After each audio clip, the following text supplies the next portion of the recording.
자, 오늘 말씀은 예레미야 4장 23절서부터 31절까지 말씀입니다.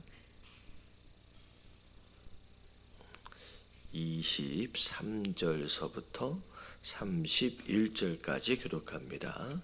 보라, 내가 땅을 본즉 혼돈하고 공허하며 하늘에는 빛이 없으며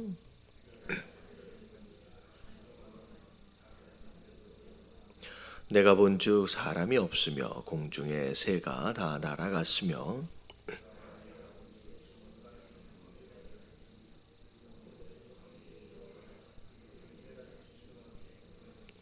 여호와께서 이와 같이 말씀하시길 이 모은 땅이 황폐할 것이나 내가 진멸하지는 아니할 것이며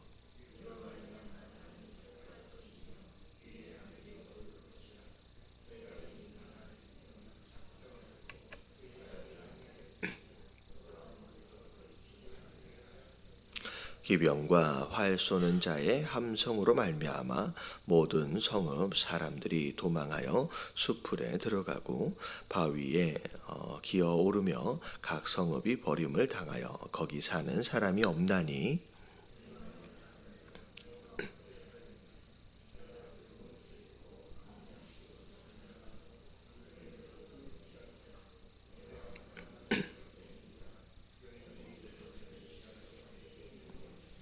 같이 봉독합니다.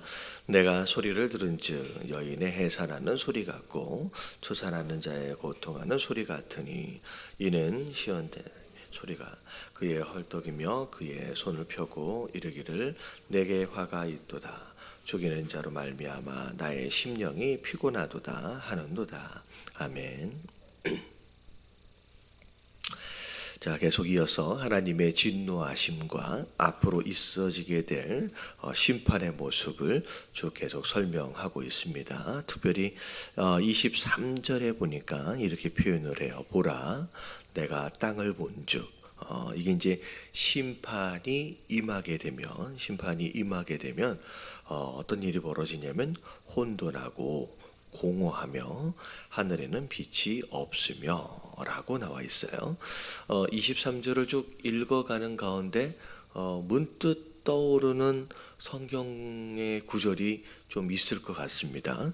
자, 뭐가 나와요? 이 세 가지 특징, 하나님의 심판이 있어질 때에 땅에 있어지게 된 세 가지 특징이 혼돈과 공허와 빛이 없음입니다. 이게 사실은 창세기 1장 2절에 나와 있는 하나님이 이 세상을 창조하시기 전에, 다시 말하면 하나님의 손길이 닿기 전에 이 세상의 모습을 뭐라고 설명하냐면 흑암이 있고 그리고 또 공허하고 그리고 혼돈한다라고 하는 이 내용이 이제 창세기 1장 2절에 이제 나오거든요. 이제 그 모습이 하나님의 심판이 있을 때의 그 모습하고 이제 비슷한 이제 그게 이제 설명하고 계시죠. 어떻게 보면 이 심판은 오히려 하나님이 매를 들고서 누군가를 막 아프시게 하는 어떤 그런 내용일 수도 있지만 어찌 보면 하나님의 손길이 떠나버린 바로 그 모습. 그래서 제가 전에 그런 말씀을 드렸잖아요. 천국이 어떤 곳이고 지옥이 어떤 곳이냐. 천국은 막 이게 있어서 저게 있어서 이게 좋아서 그것이기보다는 천국은 누가 계시는 곳이 천국이에요. 하나님의 함께하심, 그리고 하나님의 통치와 하나님의 다스림이 온전히 이루어지는 곳이 곧 하나님의 나라 또 천국이다. 그러면 이 천국에 반대되어지는 개념인 이 지옥은 오히려 반대라는 거예요. 그러니까 굉장히 고통스럽고 괴롭고 무엇도 없고 뭐 이런 특징들이라고 설명할 수도 있겠지만 오히려 지옥은 하나님의 통치가 사라져버려요. 하나님의 다스림이 사라져버려요. 그러니까 하나님의 어떻게 보면 관리와 하나님의 관섭과 하나님의 보호가 사라져버린 바로 그런 장소가 어찌 보면 지옥의 개념이다라고 원론적으로 설명을 할 수 있는 거죠. 그래서 하나님의 심판이 임하게 되면 어찌 보면 하나님이 떠나버린, 하나님이 간섭하기 전의 세상의 모습으로 거꾸로 돌아가 버린다는 거죠. 그래서 이제 여기 특징을 보니까 이제 사실은 순서대로를 보면 이제 흑암이에요. 깜깜해져 버려요. 앞이 보이지 않는 그런 모습이 되죠. 자, 그리고 혼돈한다라고 하는 것은 질서가 없어지는 거예요. 그리고 공허하다라고 하는 것은 뭐가 있는 듯하지만 허전한 거예요. 채워지지 않은 바로 그런 모습이죠.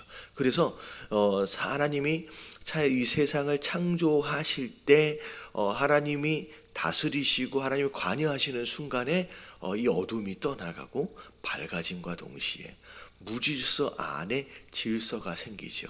낮과 밤이 생기고 위와 아래가 생기고 바다가 있고 어찌 보면 땅이 있고, 그러니까 경계선이 생기면서 위아래 좌우 이렇게 질서가 생기는 것이 바로 두 번째 특징이었어요. 그래서 혼돈이 사라지는 거죠. 그리고 첫 번째 날부터 세 번째까지는 빛과 함께 질서를 만드셨다라고 한다면 그 질서 안에 네 번째 날부터 여섯 번째 날까지는 안에 풍성함으로 채워가시는 거예요. 그래서 해와 달과 별을 채우시고 하늘의 새를 채우시고 물의 물고기들을 채우시고 그리고 땅 위에 짐승들과 사람을 채우시는 그런 과정. 이게 창조가 되어짐에 있어서 하나님이 다스리시고 하나님 역사하시면 그런 모습들이 나타난다는 거죠. 근데 23절에는 그 하나님이 손을 떼버리신 거예요. 그들의 땅 안에서 하나님이 더 이상 관여하지 않게 되어짐으로 말미암아 이제 어찌보면 창조 이전의 모습처럼 이제 흑암이 오고 또 혼돈과 공허가 다시 엄습해오는 그런 모습들이 되어진다는 거죠. 자, 이게 이제 이 땅의 심판을 받을 때의 모습이지만 사실은 우리 인생의 모습이에요. 우리가 잘 알아야 돼요. 우리가 그리스도 예수 안에서 새로운 피조물이 되어지는 순간 그동안 주님 없이 살았을 때의 혼돈과 공허와 흑암이 떠나가는 거예요. 그 안에서 밝은 빛이 들어오게 되고요. 환해지는 거죠. 그 가운데 질서가 잡히고 그 가운데 풍성함으로 채워지는데, 자, 만약에 우리가 하나님을 떠나면 거꾸로 다시 이런 모습이 찾아온다는 거죠. 갑자기 내 삶이 어두워지고 이것저것 뒤죽박죽 막 질서가 무너지고 그 다음에 아무리 무엇인가를 누려도 계속 마음이 허전해지는 공허함 가운데 빠지는, 이게 하나님 안에 사는 자와 하나님을 떠난 자의 삶의 모습에서 마음에서 느껴질 수 있는 그러한 모습이라는 거죠. 그래서 자, 이게 심판의 모습이죠. 그래서 오늘 하루도 하나님의 통치와 다스림 가운데 정말 새로운 피조물로서 하나님이 허락하신 이 빛과 질서와 풍성함을 누릴 수 있는 성도가 되어야 한다라는 거죠. 이게 창조주 하나님 안에서 누릴 수 있는 그의 백성 되어진 자들의 축복입니다. 그래서 이 축복을 오늘도 누릴 수 있는 저와 여러분들 되시길 주님의 이름으로 축원합니다. 그래서 여러분 오늘 기도하실 때 이 세 가지들 가운데 혹여나 우리 삶 가운데 아직도 해결되어지지 않는 흑암이 있다, 아직도 해결되어지지 않는 무질서가 있다. 여러분 이 무질서 가운데서는 뭐가 있냐면 뭐가 중요한지 뭐가 중요하지 않은지, 뭐가 먼저 취해야 될 것인지 뭐가 버려야 할 것인지, 뭘 먼저 해야 될 것인지 뭘 나중에 해야 될 것인지, 여러분 이것도 사실 혼돈 가운데 하나예요. 여러분 이게 정리되지 않는 것으로 말미암아 사실 우리 안에 굉장히 불필요한 일들에 많은 시간과 에너지를 소비하고 있어요. 사실은 우리가 그리스도 예수 안에 있으면요, 사실 이 질서가 잡히는 것으로 말미암아 급한 일에 쫓기는 삶이 아니라요, 여러분 중요한 일을 먼저 함으로 말미암아 삶이 오히려 단순해지고 효과적으로 돌아가게 돼 있어요. 그래서 여러분 하나님 내 안에 무질서가 있고 아직 해결되지 않는 우선순위가 있다라고 한다면 하나님 오늘 기도하는 가운데 이게 해결되게 하여 주시옵소서. 그리고 하나님, 내가 이 땅 가운데 무엇인가를 누리고 이루고 채워야 만족이 있는 게 아니라 주님 주시는 그 풍성함으로 정말 진정한 만족을 누릴 수 있는, 내 안에 있는 이 공허함이 사라질 수 있도록 해달라고 여러분 기도하시게 되길 주님의 이름으로 축원합니다. 자, 그런 가운데 산들을 본즉 다 진동한대요. 그러니까 산은요, 옛날서부터 오늘날에는 어마어마한 중장비들이 동원이 되어져서 사실 여기 김포 이 신도시 이 땅에 예전부터 계셨던 분들은 거의 없을 거예요. 근데 오래전서부터 계셨던 분들은 하나같이 하시는 얘기들이 뭐냐면 여기가 다 벌판이었고 다 야산이었대요. 그런 가운데 중장비들이 동원되어지는 가운데 이 야산들이 웬만한 작은 산들은 사라져 버렸어요. 다. 오늘날에야 이런 야산 정도는 움직일 수 있다라고 하지만 예전에는요, 산은요 움직이지 않는, 변함이 없는 존재로서의 비유예요. 근데 이 산들이 하나님의 다스림이 떠나버리니까 어떻게 돼요? 이 산들이 흔들려 버려요. 작은 산들이 요동한다는 거죠. 어떻게 보면 정말로 변하지 않을 것이다 라고 믿고 의지하던 그 어떤 모든 것들이 전부 다 진동하고 요동하고 흔들려 버리게 되는 상황들이 벌어진다는 거예요. 이게 마지막 심판의 때의 모습이라는 거죠. 그래서 저는 제가 예전에 그런 생각이 냈어요. 99년도에 IMF가 한국에 왔잖아요. 그렇죠. 그때 98년, 99년도에 저는 은행이 망한다라고 하는 것을 처음 알았어요. 어떻게 보면 그때 당시에 그 전까지만 해도 은행은 절대 망한다고 생각한 적이 없거든요. 근데 그때 IMF 때 은행이 망하더라고요.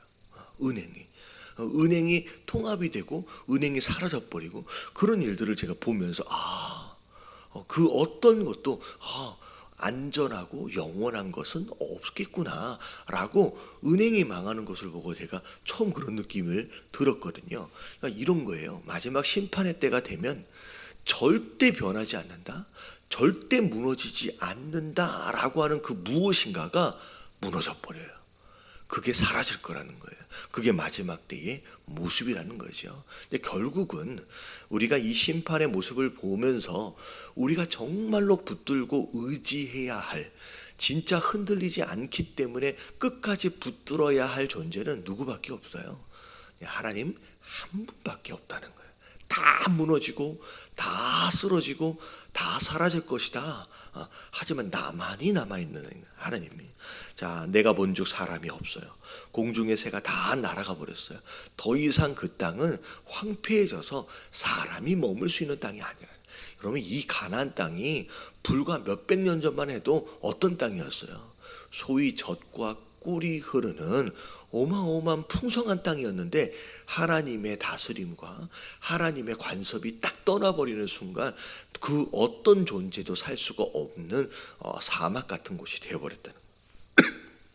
26절 보라 내가 본즉 정말로 좋았던 그 땅이 황무지가 되었으며 그 모든 성읍이 여호와 앞 그 맹렬한 진노 앞에서 무너져 버렸대요. 그러면서 27절이 너무 중요해요. 여호와께서 이같이 말씀하시길 이 온 땅이 황폐할 것이나 자 내가 모하지는 아니할 것이다. 완전하게 진멸해 버리지는 아니하실 것이다.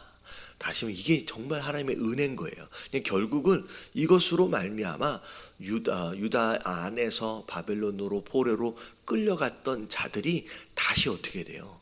다시 보존되어진 가운데 돌아오는 일이 있어지게 되고 다시 그 이스라엘이 회복을 합니다. 그리고 역사적으로 성경 안에서 이 성경 이후의 역사를 봐도요, 이스라엘 백성들이 나라를 잃어버리고 수천 년을 떠돌아다니다가 갑자기 자기네 땅을 회복하고요, 정부를 회복하면서 이스라엘 나라가 다시 재건이 되어져요. 그러면서 오늘날로 얘기하면 아직 하나님의 뜻이 다 이루어지진 않았지만 그 어떤 나라도 이스라엘이라고 하는 그 나라는 국가적인 입장에서도 함부로 건드릴 수가 없는 나라로 세워져요. 여러분 이 이스라엘이 불과 6, 70년 전만 해도 나라 자체가 없었어요. 땅도 남의 땅이었어요. 근데 그 땅을 완벽하게 회복을 합니다. 그러니까 결국은 어찌 보면 이건 이제 구약의 예언에 불과하지만 하나님이 이스라엘의 회복과 더불어서 이 하나님이 말씀하셨던 이 모든 것들을 하나하나 이루어가고 계시는 역사적 상황이라고 생각하시면 될 것 같아요. 그래서 이게 하나님의 은혜죠. 완전히 진멸해 버리진 않고 남겨두겠다는, 다시 회복하고 세워질 수 있는 여지를 남겨놓으시는 거예요. 이게 하나님의 은혜이죠.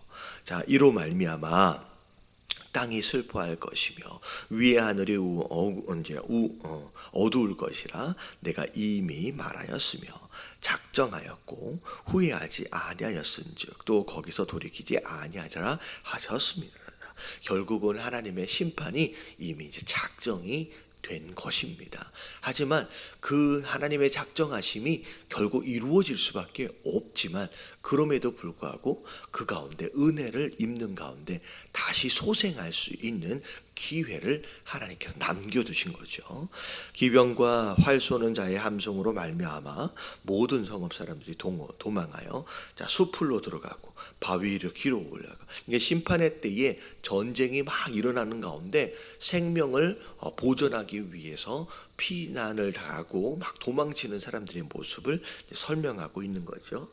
자, 그런데 참 안타까운 게 뭐냐면 30절에 멸망을 당한 자여 내가 어떻게 하려느냐. 자, 이런 상황이 되어지면 어떻게 해야 돼요? 하나님께 돌아가야 되는데, 자, 이들이 뭐 하고 있었느냐면 내가 붉은 옷을 입고 금장식으로 단장을 했는데요.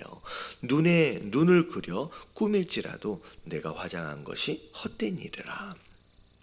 연인들이 너를 멸시하여 내 생명을 찾느니라. 여기서 말하고 있는 연인들은 그 유다 백성들, 이스라엘 백성들이 그래도 나를 도와주지 않을까라고 믿고 의지하고 있었던 아수르나 바벨론을 이야기하는 거죠. 아니, 바벨론이 아니라 애굽을 의미하는 거예요. 그래서 이런 어려움들이 닥쳤을 때 이 아수르를 찾아가요. 도와달라고. 그리고 안 되니까 또 애굽을 찾아가요. 도와달라고. 근데 그렇게 이쁘게 화장을 하면서 잘 보이려고 도움을 받으려고 그렇게 했지만 오히려 그 네가 믿고 의지했던 연인들이 널 멸시할 거래요. 그리고 오히려 그들로 인하여서 언제 생명을 빼앗게 되는 일들이 벌어진다는 거죠. 그런 가운데 자, 이제 아무도 도와줄 자가 없어요. 그러니까 자 31절에 보니까 내가 소리를 지르는데 마치 여인이 해산하는 소리 같다는 거예요. 그러니까 이거 어떻게 보면 너무 고통스럽고 힘드니까 그렇게 울부짖는, 초산 처음 아이를 낳는 이제 여인 같은 경우는 굉장히 고통스럽잖아요. 처음 경험하는 고통이기 때문에. 그래서 그렇게 울부짖는 소리가 막 이렇게 나온다는 거죠. 그래서 내게 화가 있도다. 죽이는 자로 말미암아 내 심령이 피곤하다 하는도다. 그래서 마지막 부분에 보니까 31절에 보니까 심판의 때에 얼마나 참혹할 것이냐라고 하는 거에 대해서 이제 설명하는 거죠. 자, 오늘 이 말씀을 통하여 함께 기도해야 할 내용이 뭐냐면 이 앞에 나와 있는 것처럼 혼돈과 공허와 흑암. 여러분 오늘 기억하실 때 우리가 새 피조물로서 하나님 아직도 해결되지 않는 내 안에 흑암이 있다면, 내 안에 무질서가 있고 내 안에 공허함이 있다라고 한다면 창조주 하나님, 나를 구원하신 하나님 다시 한번 나를 만지시고 나를 다시 창조하셔서 이 해결되어지지 않은 이 세 가지가 하나님 떠나가게 하시고 다시 재건되어지고 회복되어질 수 있도록 해달라고 여러분들 기억하시는 가운데 함께 기도하시면 좀 좋을 것 같고요. 그리고 또 함께 기도하실 때 하나님 정말 심판하시는 가운데서도 끝까지 완전히 진멸하지 않으시겠다라고 하신 남겨져 있는 그 은혜, 하나님 내가 부족하고 연약한 가운데 죄 가운데 있을지라도 하나님 내가 끝까지 하나님 바라보고 의지하는 것으로 말미암아 그 남겨진 그 은혜를 입을 줄 아는, 누릴 줄 아는 그런 성도들이 될 수 있도록 해달라고 여러분 다 같이 주님 한번 부르짖고 통성으로 기도하며 오늘 하루 시작하도록 하겠습니다. 자, 기도합니다. 시작. 주님